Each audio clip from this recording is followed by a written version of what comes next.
What's up, guys? What's up? This is Word on the Street once again, guys, with another video.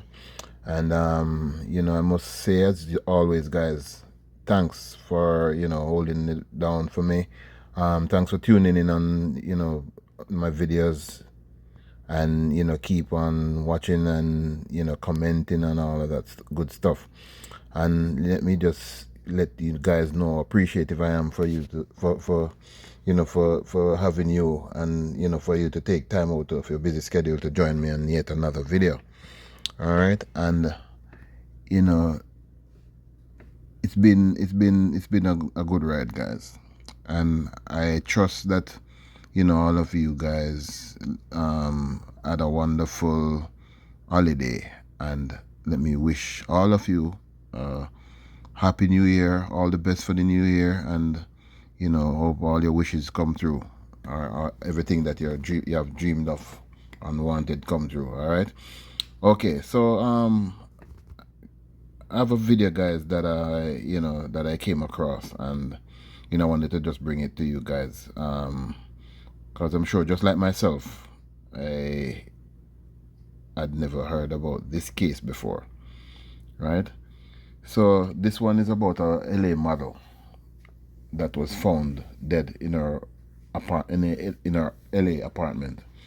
Her name is Melissa Mooney, right?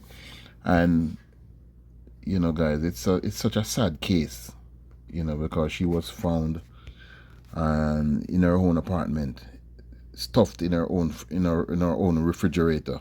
Her body was stuffed in her refrigerator. And these are some of the pictures of her right here on your screen, guys. And it's really a sad case, guys. Really a sad case. So Los Angeles model Melissa Mooney's body was found inside her refrigerator, her mouth gagged and wrists and ankles bound together, while traces of cocaine were found in her system. The LA County Medical Examiner's Office had ruled her death homicidal violence earlier this month, but the grisly details of how the 31-year-old remains were discovered in her downtown LA apartment were released in an autopsy report late Friday and obtained by the news. Right? Coroners found blunt force injuries to Mooney's face, head, back, and upper left arm. Toxicology reports also showed that she had benzoylecogene and a cocaine metabolite in her system, as well as a mix of cocothaline and ethanol. I don't know where they get these names from, but anyway, I'm trying to do my best with them, guys, so bear with me. Okay, the blunt force traumatic injuries observed at autopsy are generally not considered acutely life-threatening on their own, according to the autopsy report. However, based on the circumstances of how Miss Mooney was found, these injuries suggest she was likely involved in a violent physical altercation prior to her death. Given this, the role that drugs and or alcohol may have played in Miss Mooney's death, if any, is uncertain, the autopsy report stated. Right? Mooney was found dead in her South Figueroa Street apartment on September 12, after her mother called cops to perform a welfare check on the model. So this is how long this. And guys, let me ask you a question, and drop a comment in the comment section and let me know how many of you have seen or heard about this case here, because I never saw it until a few weeks ago, right? When the officers entered the apartment, they found a pool of blood beneath her lifeless body, which was wedged in the refrigerator, according to the report. And let me say, guys, the cops entered the apartment by the building manager opening her door with a key, right? And if they had not seen,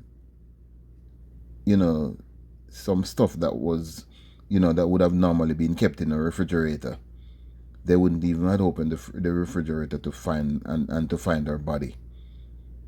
But because, the cops, they're observant and they were looking around and they saw these things that were supposed to be in a refrigerator out on the countertop, and they decided to open the refrigerator, and her body was stuffed in the refrigerator. How sad can that be, guys? To have someone look at the young lady, how beautiful she is. Who would do something like this? What caused the person to do something like this? It's quite a sad case.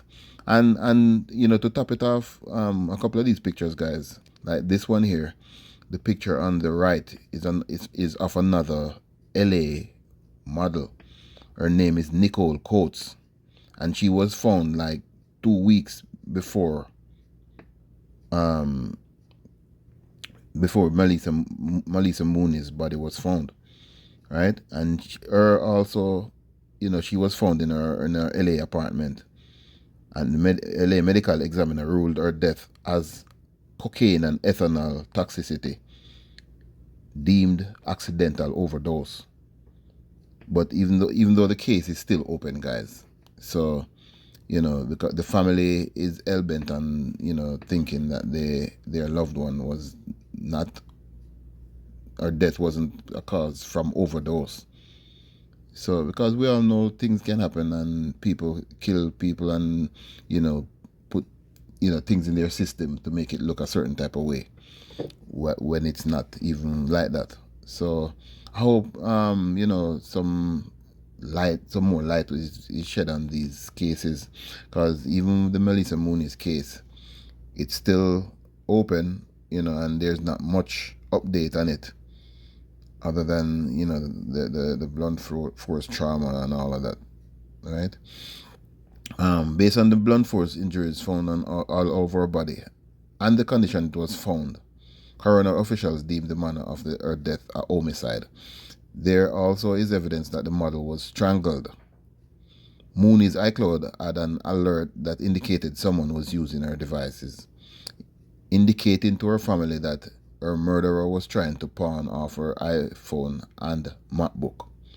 Mooney's sister, who is also a model and a singer, Jardine Pauline, told the news that her sister was 2 months pregnant when she died and had always wanted to be a mom.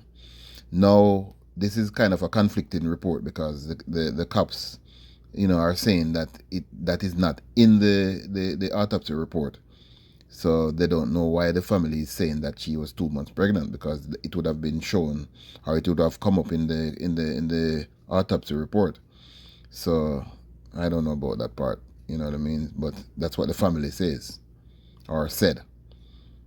I can't imagine what my sister went through, and it pains me to even think about it. Her sister, Jardine Pauline, told the news outlet, right? Mooney had only moved into the roughly 450 unit luxury apartment building last month, which would have been October. The bombshell beauty's death spurred fear in local residents, especially after another model, Nikki Coates, was found dead about 3 miles away in her downtown LA apartment. And let me correct something now. I was saying 2 weeks, but Nicole Coates' body was found just 2 days before Mooney. Right, so there you have it, guys. 2 days before Mooney. So, the question is someone targeting models? Or was it just a coincidence that both of them died, behind each other like that? Definitely need to find out. I don't know if we're going to find that out or hear about that, but let's hope, pretty soon the LA police department comes up with some evidence as such. All right. Um, Coates' family members feared their stunning 32-year-old daughter also was murdered, right? But you heard what the autopsy report said, right? Her dad, Guy Coates, said Nikki looked so busted and swollen that other family members were only able to ID his daughter by her tattoos.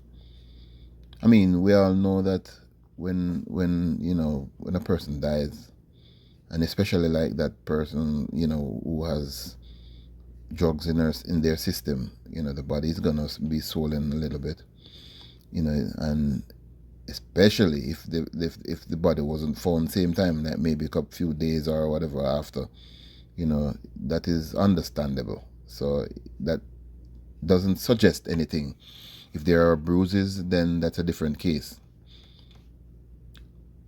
The only cause of death was listed as cocaine and ethanol toxicity, with the latter being alcohol. LAPD officials said there was no evidence to suggest the model's death were connected. So there's nothing at the moment to suggest that both of the models' death is related in any way or anything like that. It still can be, but investigations will prove whatever as soon as it comes along, if it comes along. And I hope the LAPD is like really on the case, and it's not just another cold case lying around not being solved. So guys, it's quite disturbing and sad and all together, to see two beautiful young models, like just life just snuffed away like that, especially the one that it is sure that her death was a cause of homicidal, whatever they call it. But it's all around sad, guys. So drop a comment, guys, and let me know what you think about this death, and these models' death. And it's just an all over sad situation. So the LAPD detective is urging anyone who has any information to call Detective Pierce or Marcinek, Los Angeles Police Department, Central Bureau, Homicide at 213-996-4150. During non-business hours or on weekends, calls should be directed to 1-877 LAPD 24/7.